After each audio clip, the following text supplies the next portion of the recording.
Salam sejahtera.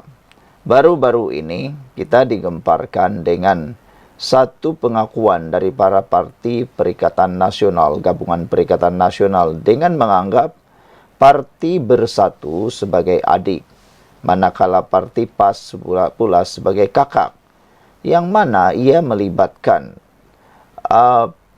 pembekalan, dengan kata tanda petik membekalkan calon kepada Parti Bersatu, sehingga lebih 1,000 orang ahli bersatu di Kelantan telah pun bertindak keluar Parti Bersatu kerana rasa malu, rasa diperbudakkan dan dipergunakan dan diperolokkan dan dihina dan digula-gulakan oleh PAS, sehingga calon PR Kenenggiri pun dibekalkan oleh PAS. Ia sebenarnya, kata para penganalisis politik bebas dan pemerhati politik bebas, kata mereka, ia lebih tepat kalau disebut sebagai membekalkan calon. Kerana calon PR Kenenggiri pada kali ini sebenarnya dibekal oleh PAS, cuma dia lompat parti masuk Parti Bersatu. Baru saja lompat, tak sampai seminggu lompat, 2 hari lompat sudah jadi calon. Ini membuatkan ramai ahli Parti Bersatu marah dan malu. Kata mereka, sejauh itukah Parti Bersatu ini tiada integriti sehingga calon pun dibekal? Akhirnya lahirlah penjelasan dan pencerahan tentang seorang kakak membantu adik dengan memberikan pinjaman ataupun adik kepada Parti Bersatu. Persoalannya hari ini, kalau PAS adalah kakak, Bersatu adalah adik, gerakan pula apa? Baru-baru ini juga panas apabila ada seruan supaya parti gerakan, kalau dah tak selesa lagi bersama dengan Perikatan Nasional, keluar saja, ugutan keluar sajalah daripada Perikatan Nasional, telah menjadi buah mulut di mana-mana. Menjadi persoalan ialah sejauh mana parti gerakan berani keluar Gabungan Perikatan Nasional, di mana maruah mereka untuk tetap bersama walaupun selepas seakan-akan dihina oleh Parti PAS di dalam Perikatan Nasional.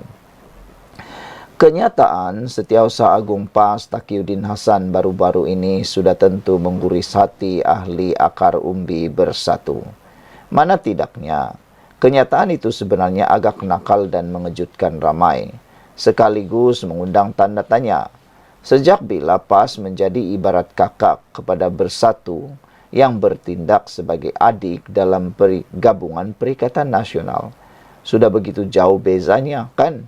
Kalau kakak dan adik, maknanya PAS adalah orang yang besar dalam Perikatan Nasional, Bersatu pula hanya sekadar adik. Jadi Muhyiddin Yassin yang pengerusi daripada Parti Bersatu tu agak-agak gelarannya apa? Lebih kurang samalah sebenarnya, cuma namanya saja yang diubah. Kalau biasa kita dengar, jadi abang besar dalam satu gerakan perikatan ataupun dalam satu pakatan atau gabungan parti. Cuma Parti PAS kali ini tidak menggunakan nama abang besar, dia gunakan kakak. Jadi lebih kurang samalah kan dalam Parti Perikatan Nasional. Rupa-rupanya PAS sudah pun mengecop diri mereka sebagai kakak, dan nasib baiklah mereka tidak menggelar dirinya sebagai abang besar. Bahasa mudah dalam masyarakat hari ini ialah apabila seseorang atau sesuatu kumpulan dilabel sebagai, ia menggambarkan pihak berkenan mengalami kekurangan pengalaman, orang baru, muda, mentah, atau mungkin dalam bahasa lebih kasar atau keras, orang hingusan. Adakah itu pandangan terkini PAS terhadap Bersatu? Atau sebenarnya rasa tersebut sudah lama disimpan mereka dalam diam-diam demi menjaga hati rakan-rakan yang lain? Mari kita lihat suatu kisah fantasi di sebuah kampung yang terletak di kawasan pedalaman negeri bernama Serambi. Seorang kakak sentiasa memantau adiknya kerana si adik ada tabiat suka mengigau pada waktu malam. Jika mengigau, si adik biasanya akan melompat-lompat dengan agresif malah boleh melarat hingga ke kawasan luar rumah. Sebagai adik yang muda dan hingusan, sudah tentu amat bahaya berada di luar rumah pada waktu malam. Keadaan itulah yang menyebabkan si kakak sentiasa tidak cukup tidur. Gejala itu berterusan sehingga si kakak beranak pinak. Demi kasih seorang kakak, dia menyerahkan salah seorang anak lelakinya untuk membantu si adik sama ada di rumah atau ketika di ladang. Pada masa sama, si adik berdepan dengan sedikit masalah rumah tangga. Keluarganya tidak memiliki anak lelaki atau dalam bahasa basahan, tiada anak jantan. Demikianlah hidup dua adik-beradik itu yang selalu dibayangi oleh masalah antara satu sama lain.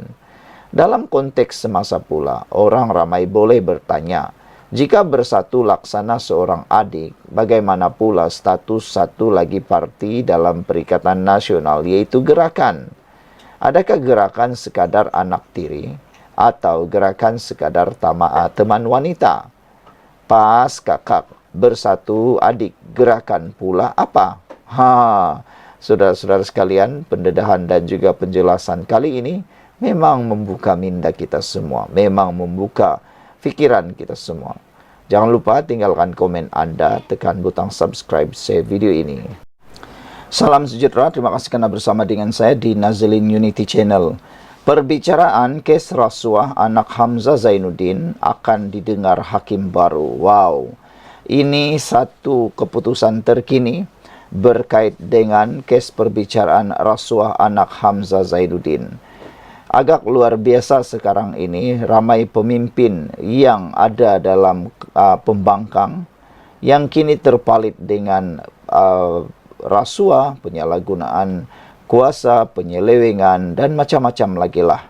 Sehingga slogan mereka dalam pilihan raya sebelum ini, yaitu stabil, bersih, dan entah apa yang satu itu lagi, saya pun lupa. Anda mungkin boleh tolong tulis dalam ruangan komen slogan mereka. Stabil, bersih itu sekarang ini sudah tidak boleh pakai lagi. Ini kata netizen. Mereka kata kalau nak cakap bersih, siapa lagi yang bersih, kata mereka. Termasuklah PAS sekarang ini sudah tak boleh lagi guna perkataan bersih. Ini kerana baru-baru ini kita digemparkan dengan satu pendedahan. Anak Menteri Besar Perlis juga kini terpalit dengan kes mahkamah. Kali ini perbicaraan kes rasuah anak Hamzah Zainuddin akan didengar hakim baru. Kenapa? Apa terjadi sehingga hakim baru pula yang mendengar kes anak Hamzah Zainuddin? Perbicaraan kes seorang perunding bebas yang juga anak kepada bekas Menteri Dalam Negeri yang berdepan pertuduhan menerima rasuah bernilai RM100.000 akan didengar di hadapan hakim baru Mahkamah Session di Kuala Lumpur.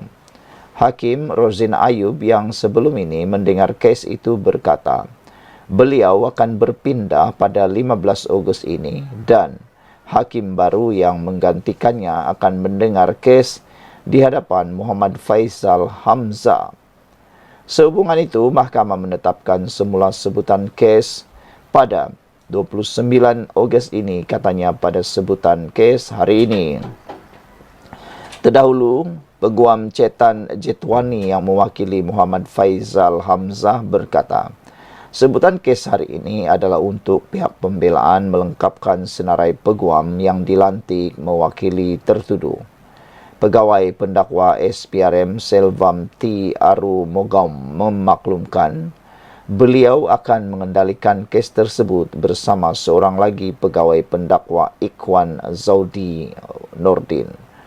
Muhammad Faisal, 40 tahun, anak kepada Datuk Seri Hamzah Zainuddin, didakwa menerima wang berkenan daripada Izmir Abdul Hamid sebagai upah bagi High-Tech Padu Berhad, melantik syarikat Rimba Merpati dan syarikat Permai Solution sebagai konsultan pemasaran disebabkan pengaruh yang dimiliki tertuduh. Syarikat berkenan dibayar komisen berjumlah RM700.000 selepas High-Tech Padu dianugerahkan tender supply rental implementation, training, support and maintenance of security infrastructure bernilai 33 juta oleh Suruhanjaya Syarikat Malaysia. Perbuatan itu didakwa dilakukan di sebuah pejabat di pusat beli belah Jalan Duta Mas di Kuala Lumpur pada Mac 2018 dan pertuduhan dibuat mengikut Seksyen 16E dalam kurungan E Akta SPRM 2009 yang boleh dihukum di bawah Seksyen 24 dalam kurungan 1 Akta sama. Jika disabitkan kesalahan, boleh membawa hukuman penjara maksimum 20 tahun dan denda tidak kurang 5 kali ganda nilai suapan atau RM10,000 mengikut mana-mana lebih tinggi. Sekian untuk kali ini. Jangan lupa tinggalkan komen anda, tekan butang subscribe.